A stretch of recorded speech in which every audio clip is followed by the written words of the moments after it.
Hey, this is Patchy from Infinitysys.com, and I'm just going to show you a video on how to DNS spoof a web server that hosts multiple websites on it. The first thing you want to do when you're doing a DNS spoofing attack is get the IP address of the website you want to spoof. And you just do that with an NS lookup.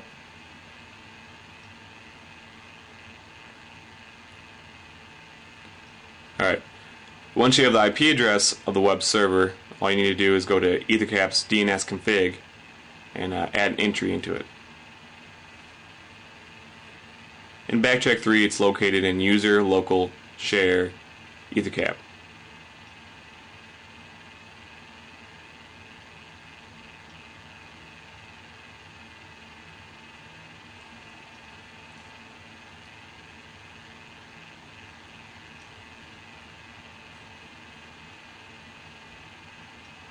Alright, I'm just going to add another entry into the DNS config. I'm just going to do asterisk A and then IP address of the web server that Infinitysys is hosted on. This is what this will do is whenever someone makes a request for the IP address of a website, Ethercap will return a response with this IP address. Now I'm just going to open up Ethercap, start a normal sniff.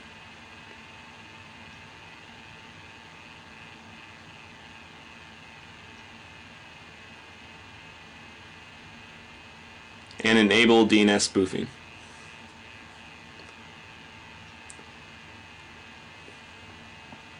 And what you expect to happen when you open up a browser and go to a website, you would expect to be redirected to Infinitysys.com.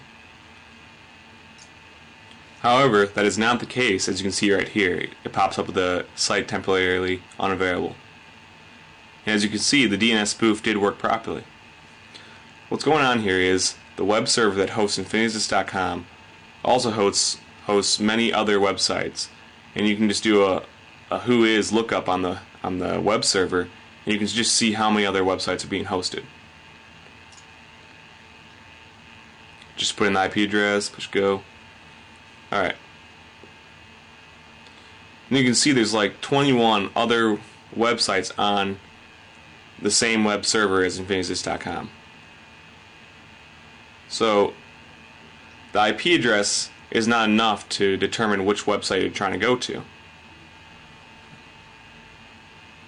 But how does a web server determine which website you're trying to access when you go to a site? And to figure this out, we just open up Wireshark and we can view the GET statements as they go across the wire.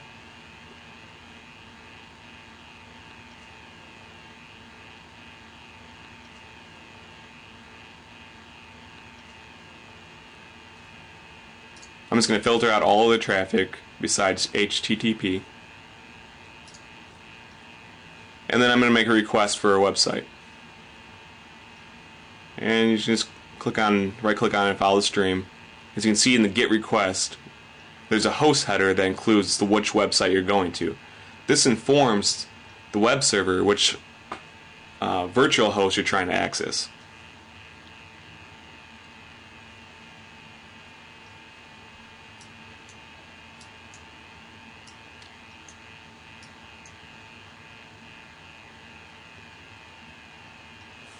And if we look at the GET request of one we just put in the IP address, you can see in the host header it doesn't have enough information for the website to determine where you're trying to go. With the web server that Infinitysys is hosted on, it returns an error message. Some websites will just return a default website. Anyways, so we need to make some kind of script that will change this host header.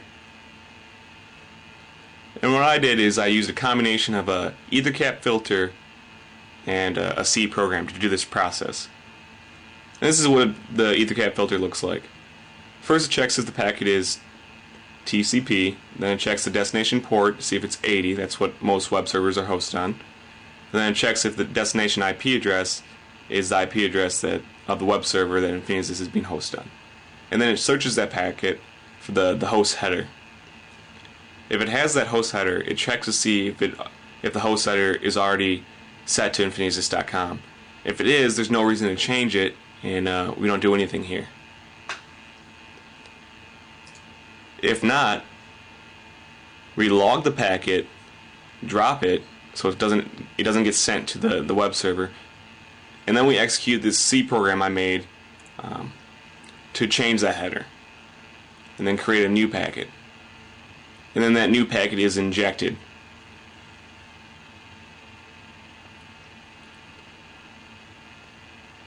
Alright, here's the C program that I wrote. Basically what it does is it takes in 3 inputs. It takes in the packet file, the output file that you want to save it to, and then the host that you want to change the host header to. Basically it'll read through the packet, find the host header, change it, and then save it in the output file, so that EtherCap can inject that packet. With these 2 scripts combined, it will change the host header to the correct form.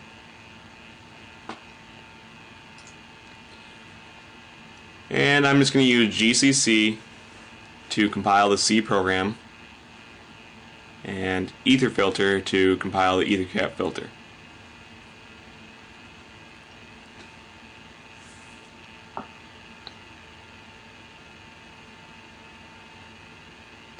And then they both were compiled correctly.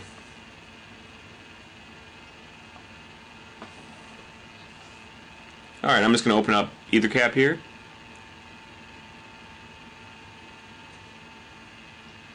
I'm going to start sniffing on my wireless network card.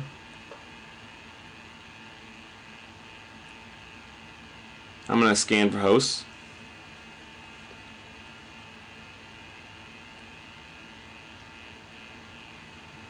I guess the victim computer is not on the network right now. Hold on a second.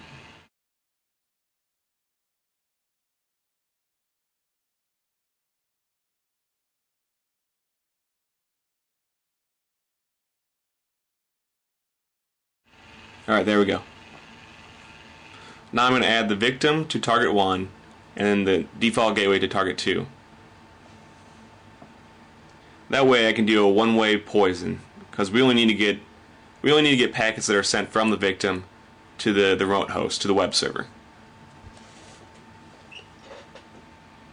Just going to start sniffing. I'm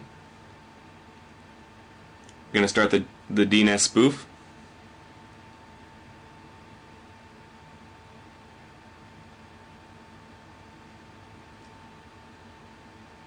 And EtherCap is still configured to take all DNS requests and return the IP address of the web server that Infinity is on. And then we want to load our filter. Alright. And now we can switch over to our victim computer and see if it worked. Alright, I must mention that you need a halfway decent computer to do this, because your computer has to be able to sniff the packets, analyze the packets, save that packet, and then manipulate it, and then re-inject it, all in a matter of milliseconds. So you need a pretty decent computer to be able to do this. And we'll just go to Google.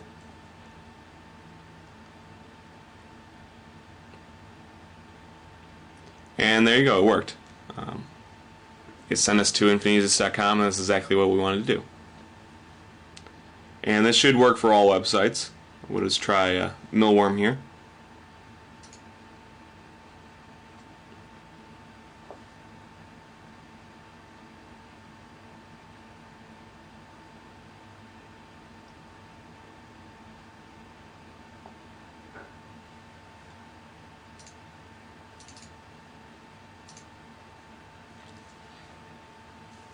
Alright, there you go. That is how you do DNS spoofing with a web server that hosts multiple hosts on it.